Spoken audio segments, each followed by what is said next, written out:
قال اللہ تبارک وتعالی فی القرآن المجید والفرقان الحمید قل لن یصیبنا الا ما کتب اللہ لنا هو مولانا وعلى الله فليتوكل المؤمنون وقال النبي صلى الله تعالى عليه وسلم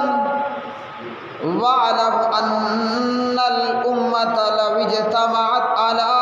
أن ينفعوك بشيء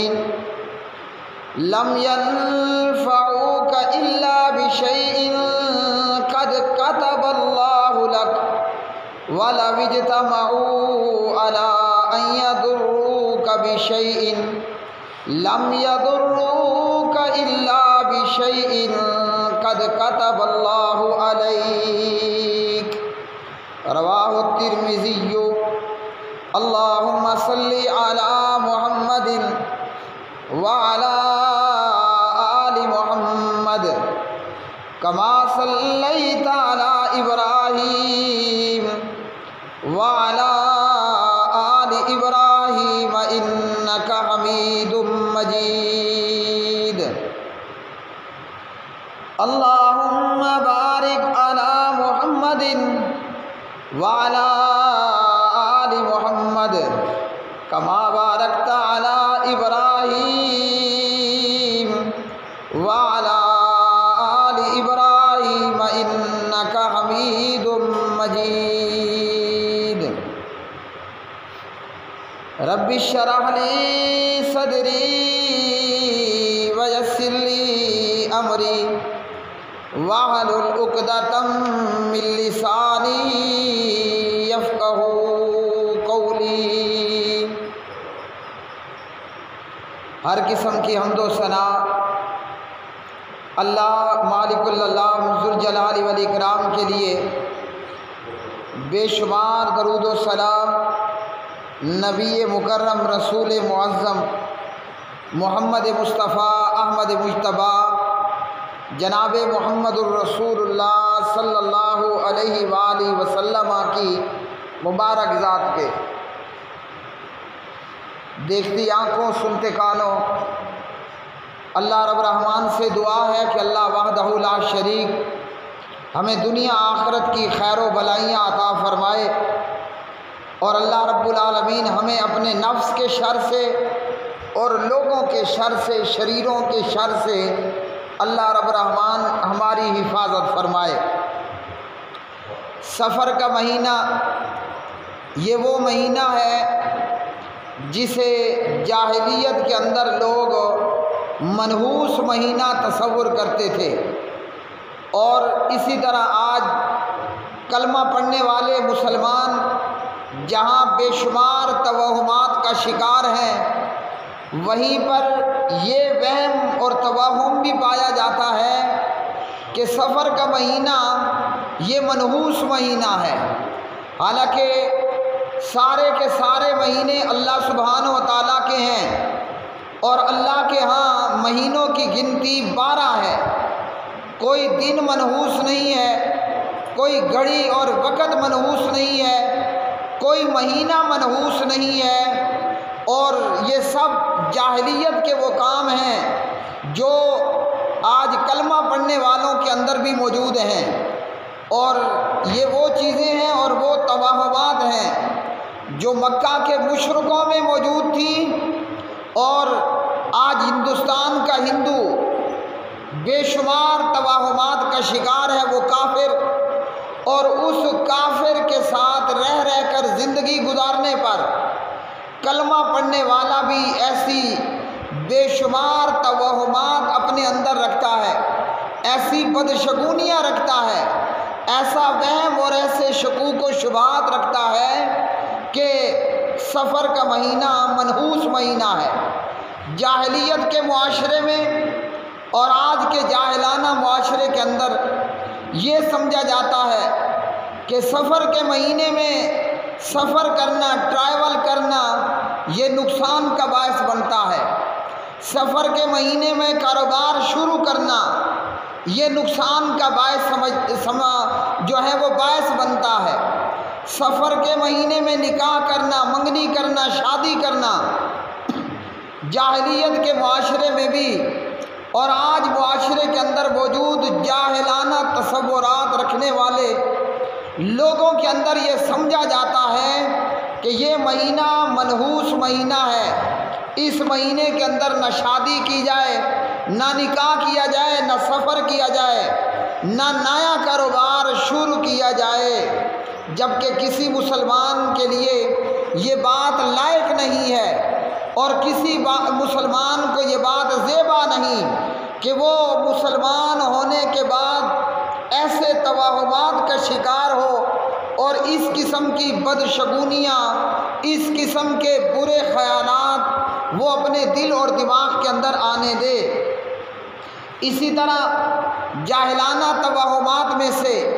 ہم میں سے کلمہ پڑھنے والے بعض جاہل اور اسی طرح توہمات کا شکار لوگ وہ سمجھتے ہیں کہ اگر بلی راستہ کاٹ کر گزر جائے تو مصیبت آ جاتی ہے۔ جاہلانہ توہمات میں سے کہ اگر صبح صبح کوا گھر کے اوپر آ کر گھر مکان کمرے کی چھت پہ آ کر یا گھر کی دیوار پہ آ کر کوا کائیں کائیں کرے تو جاہل لوگ یہ سمجھتے تھے اور آج بھی وہ جاہل موجود ہیں کہ آج مہمان آنے والا ہے۔ کہاں کوا ایک فاسق پرندہ جو کہ ایک حرام پرندہ ہے، اور کہاں جو ہے وہ مہمان جو اللہ کی رحمت بن کر آتا ہے۔ اور صحابی رسول حضرت عبداللہ ابن عمر رضی اللہ تعالی عنہما اس وقت تک کھانا نہیں کھاتے تھے کہ جب تک اپنے ساتھ کسی اور کو کھانا کھلانے کے لیے بیٹھ نہیں جاتے۔ اور پیارے نبی علیہ الصلاۃ والسلام جنہوں نے خود بھی مہمانداری یا میزبانیاں کی، مہمانوں کی قدردانی کی اور مہمان کے اکرام کے حوالے سے پیارے نبی علیہ الصلاۃ والسلام نے اپنے صحابہ اور اپنی امت کی تربیت کی۔ اسی طرح جاہلانہ توہمات میں سے ہم یہ سمجھتے ہیں کہ اگر دکاندار سے صبح صبح ہی کوئی ادھار لینے والا آ جائے تو وہ یہ سمجھتا ہے کہ اگر میں نے صبح ہی صبح ادھار دے دیا تو پورا دن میرا کاروبار مندہ رہے گا، میری جو کاروباری حالت ہے وہ بہتر نہیں ہوگی۔ اسی طرح جاہلانہ توہمات میں سے کہ ہندوؤں کے اندر جب کسی عورت کا خاوند مر جائے، ہندوؤں کے اندر جب کسی عورت کا خاوند مر جائے تو وہ سمجھتے ہیں کہ یہ عورت منحوس عورت ہے، اور کلمہ پڑھنے والے مسلمانوں میں جاہلانہ تصورات اور توہمات کہ بیوہ عورت جو ہے وہ میت کے قریب نہیں آ سکتی۔ اسی طرح جاہلانہ توہمات میں سے کہ جب اندھیرا ہو جائے اور شام کا وقت ہو تو پھر ایسے وقت میں جھاڑو نہیں لگانا کہ گھر کے اندر بے برکتی پڑتی ہے۔ یہ سب جاہلانہ تصورات ہیں اور جاہلانہ توہمات ہیں اور ایسی بدشگونیاں ہیں کہ جنہیں ہمارے پیارے نبی علیہ الصلاۃ والسلام نے ہمیں اس سے منع فرمایا۔ اور اسی طرح سمجھا جاتا ہے کہ نحوست عورت میں ہوتی ہے یا گھوڑے میں ہوتی ہے یا مکان منحوس ہوتے ہیں۔ کئی لوگوں کو یہ دیکھا اور سنا جاتا ہے کہ مکان بڑا بھاری ہے، یہ گھر ہمارے لیے منحوس ثابت ہوا، یہ بہو ہمارے لیے منحوس ثابت ہوئی۔ کوئی سمجھتا ہے کہ میری بیوی میرے لیے منحوس ثابت ہوئی ہے، تو ایسی کوئی بھی چیز پیارے نبی علیہ الصلاۃ والسلام نے ہمیں جاہلانہ تصورات اور جاہلانہ توہمات اختیار کرنے سے منع کیا، بلکہ ہمیں کوئی مصیبت جب پہنچتی ہے تو وہ ہمارے تقدیر میں لکھا موجود ہوتا ہے۔ اب تقدیر کا لکھا جو ہے وہ غالب آتا ہے، اور ہمیں پیارے نبی علیہ الصلاۃ والسلام نے کیا تربیت دی ہے، کہ ہم اپنے آپ کو مصیبت سے بچانے کے لیے، اپنے آپ کو پریشانیوں سے بچانے کے لیے کیا کریں۔ اللہ کا قرآن کچھ یوں کہتا ہے، قُل لَن يُصِيبَنَا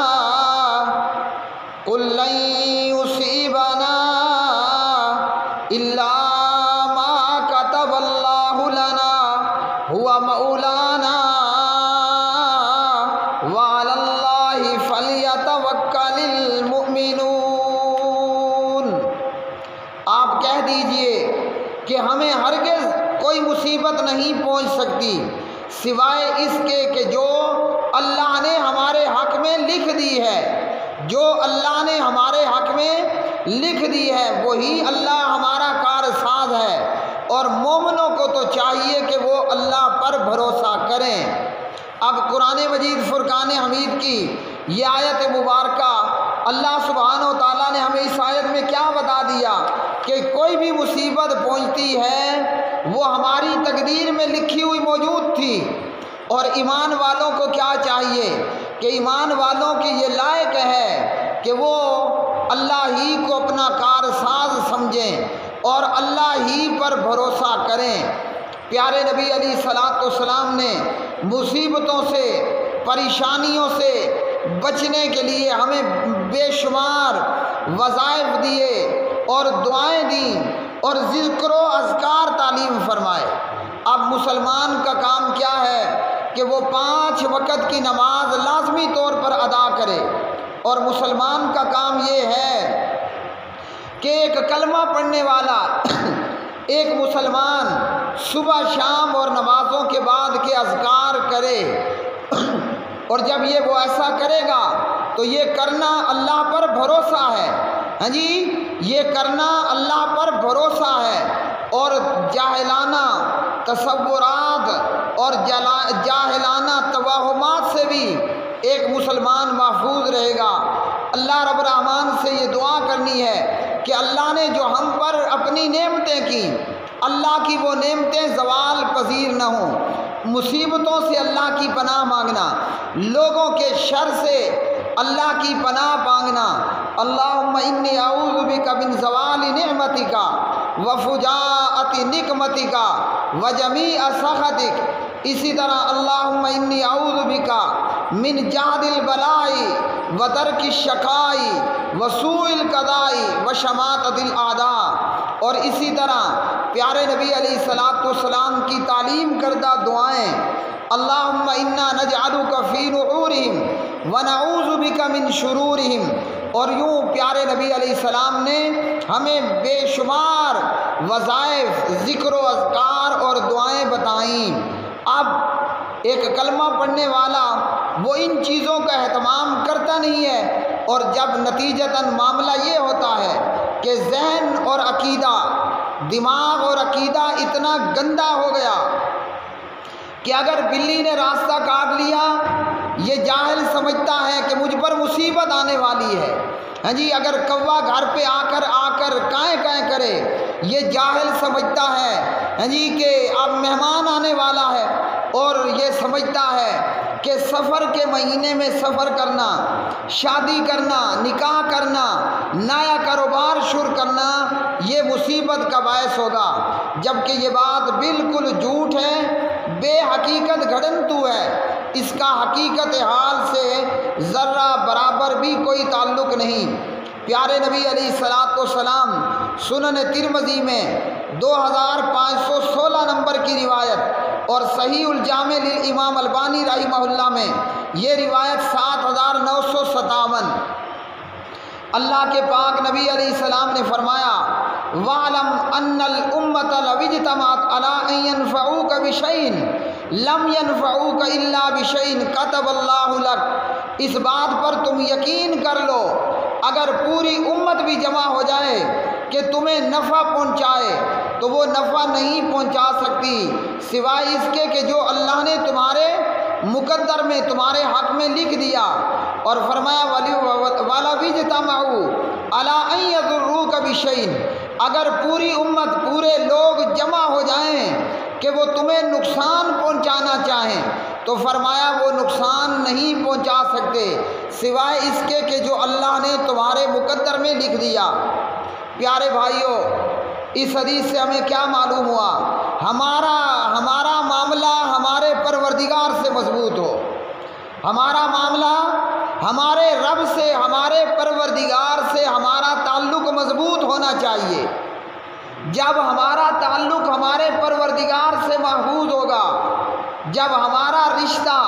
ہمارے پروردگار سے محفوظ ہوگا، کوئی لمبا، کوئی چوڑا، کوئی موٹا، کوئی پہلوان، کوئی بدماش، کوئی بد زبان، وہ جو جس طرح کا مرضی زور لگا لے، جب اللہ رب العالمین نقصان سے بچانے والا تو کوئی نقصان پہنچا نہیں سکتا، اور جب اللہ فائدہ عطا فرمانے والا، جب اللہ فائدہ عطا فرمانے والا تو سبحان اللہ کوئی اس فائدے کو روک نہیں پائے گا۔ جبکہ ہمارا معاملہ، ہمارا تعلق وہ اللہ سے مضبوط ہوتا ہی نہیں ہے، ہم اپنے دشمن سے ڈرے جا رہے ہوتے ہیں۔ اس حدیث میں ہمیں ہمارے نبی علیہ السلام کی اس تعلیم سے یہ معلوم ہوا کہ اللہ سے ہمارا تعلق مضبوط ہو، ہمارے پروردگار سے ہمارا تعلق مضبوط ہونا چاہیے۔ جب پروردگار سے تعلق مضبوط ہوگا، رشتہ مضبوط ہوگا، کوئی ظالم، کوئی بدماش، کوئی بد زبان، کوئی کسی قسم کا شرارت کرنے والا شریر، وہ ذرہ برابر بھی نقصان نہیں پہنچا سکتا۔ اور جب بندے کے ساتھ کوئی ایسا معاملہ ہو جائے اور بندہ نقصان سے دوچار ہو جائے تو کیا کرنا ہے؟ انا للہ و انا الیہ راجعون پڑھنا ہے، اور یہاں اللہ رب العالمین اس نقصان کو بھی پورا کرے گا، وہ نقصان دور بھی ہوگا اور اللہ اس سے بہتر بھی عطا کر دے گا۔ جبکہ ہم ایسا نہیں کرتے ہیں۔ پروردگار سے مضبوط رشتے کے لیے ضروری ہے کہ ایک بندہ مومن 5 وقت نماز ادا کرے۔ ہمارے پیارے نبی علیہ الصلوۃ والسلام نے ہمیں صبح اور شام کے اذکار بتائے۔ اللہ کے پاک نبی صلی اللہ علیہ وسلم نے ہمیں نمازوں کے بعد کے اذکار بتلائے، جو کہ ہم میں سے اکثر اس سے واقف نہیں ہیں۔ جب ہم اس سے واقف ہوں گے تو پیارے نبی علیہ الصلوۃ والسلام کی بتائی گئی ان دعاؤں سے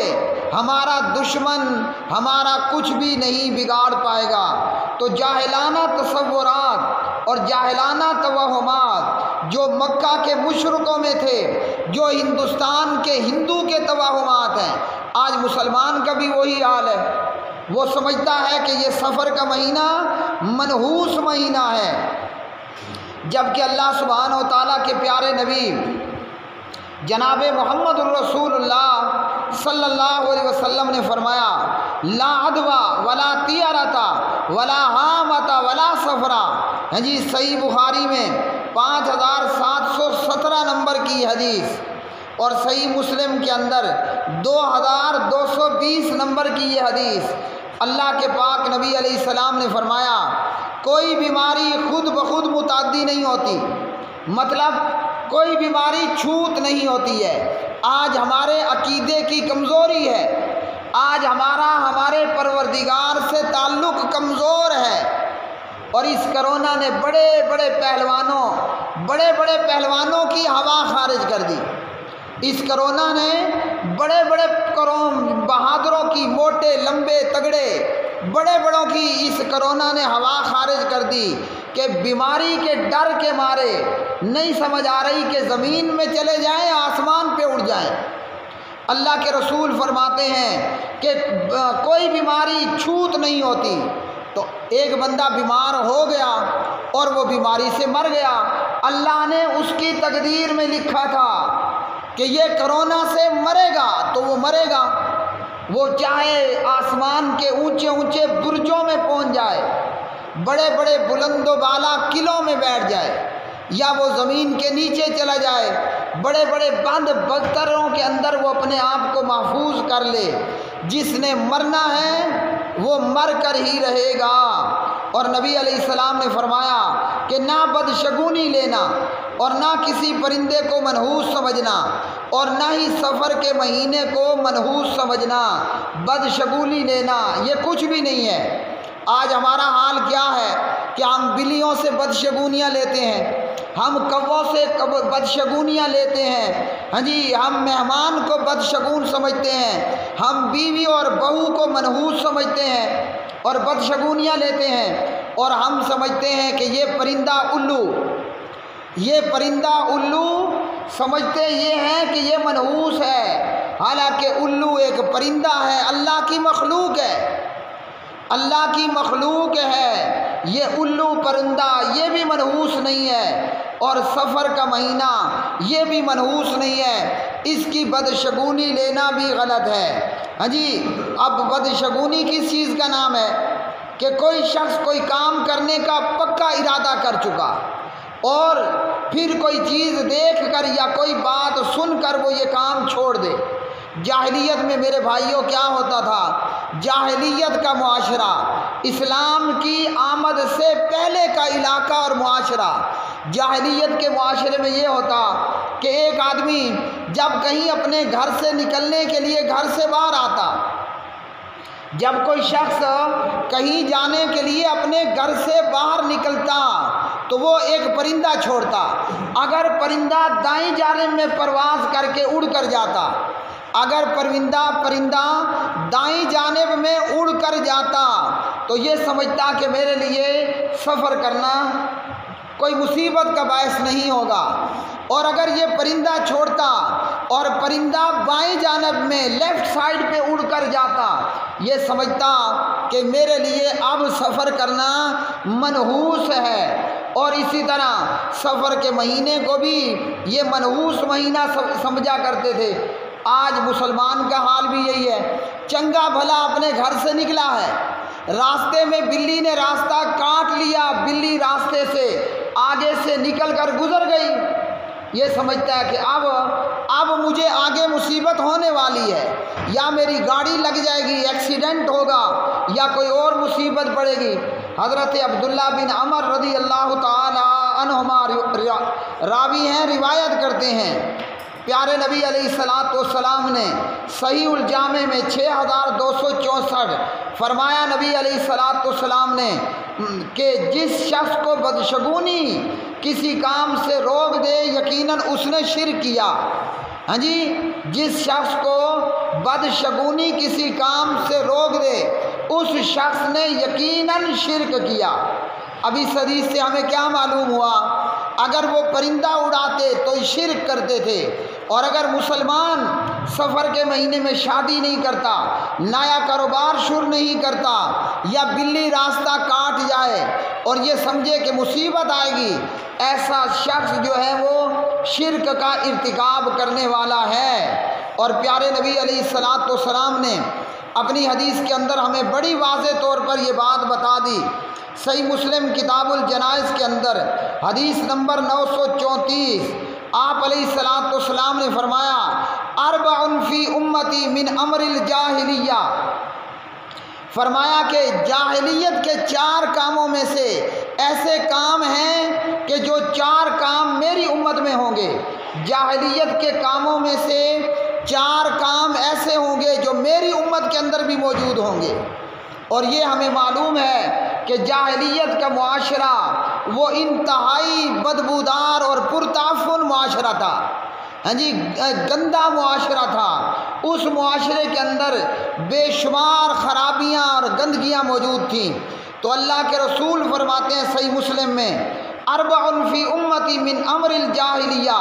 میری امت میں جاہلیت کے 4 کام ہوں گے۔ اب اس حدیث کو پیارے نبی کیوں بیان کر رہے ہیں؟ اس لیے کہ کلمہ پڑھنے والوں مسلمانوں اپنے آپ کو ان 4 کاموں سے بچا کے رکھنا۔ وہ 4 کام کیا ہیں؟ فرمایا الفخر فی الاعصاب، وہ 4 کام کہ حسب قومیت کی نام پر، قومیت کی بنیاد پر فخر کرنا۔ اور آج یہی ہے جہاں جس علاقے کے اندر جو قوم بڑی حیثیت رکھتی ہے وہ دوسری قوموں کو، وہ اقلیت کے لوگوں کو گھٹیا اور نکارا اور بیکار تصور کرتے ہیں۔ اب وہ کوئی بھی قوم ہے، اگر ہم دیکھیں ہندوستان میں راجپوت وہ اپنے سے نیچے کے لوگوں کو گھٹیا اور نکارا سمجھتے تھے۔ اگر ہم اسی طرح قوموں میں بات کریں، اچھے برے ہر قوم کے اندر موجود ہیں، لیکن بری عادات رکھنے والے بھی موجود ہیں۔ تو اللہ کے رسول نے فرمایا قومیت کے نام پر، قومیت کی بنیاد پر فخر کرنا، غرور کرنا، تکبر کرنا، یہ جاہلیت کے معاشرے کا کام ہے۔ اور آج کلمہ پڑھنے والا مسلمان بھی یہی کرتا ہے، بلکہ صرف قومیت کے نام پر ہی نہیں ہے، جس کو اللہ نے چند ٹکے پیسے زیادہ دیے، ہاں جی، جس کو اللہ نے چند ٹکے پیسے زیادہ دیے وہ دوسرے کو گھٹیا اور تصور کرتا ہے۔ گاڑی والے کو سائیکل والا انسان ہی نظر نہیں آتا، پیسے والے کو کھوتی ریڑے والا انسان ہی نظر نہیں آتا۔ یہ تکبر اور غرور ہے، اور یہ جاہلیت کے کاموں میں سے ایک ایسا کام ہے جو کلمہ پڑھنے والے آج کے مسلمانوں میں بھی موجود ہے۔ اور فرمایا نبی علیہ السلام نے وَالطَّعْنُ فِي الْأَنْسَابِ، ہاں جی، کسی کے نسب کے اندر تانا زنی کرنا۔ اور فرمایا نبی علیہ السلام نے کہ ستاروں کے ذریعے قسمت کا احوال معلوم کرنا، یا یہ کہ ستاروں کے ذریعے بارش طلب کرنا،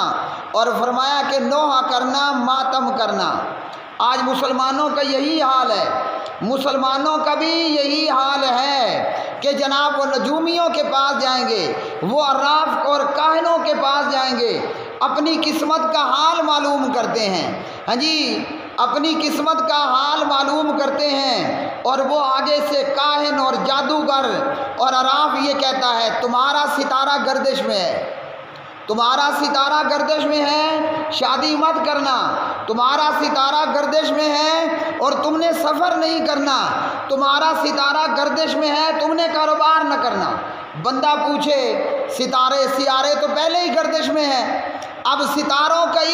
اس شخص سے کیا لینا دینا؟ حالانکہ اس نجومی جاہل کو، اس گدھے کو اتنا نہیں معلوم کہ میری پیٹھ پیچھے کیا ہے۔ اور یہ مسلمان ہے، یہ ستاروں پر اپنی قسمت کے حوالے سے یقین رکھتا ہے اور سمجھتا ہے کہ ستاروں کی وجہ سے بارش ہوتی ہے، اور یہ ماتم کرتا ہے۔ ایک دن کا واقعہ ہے، رات میں بارش ہوئی، پیارے بھائیوں، رات میں بارش ہوئی، نبی علیہ السلام نے فرمایا کہ اللہ رب العالمین یہ فرماتے ہیں اصبح من عبادی مومن بی و کافر، ہاں جی،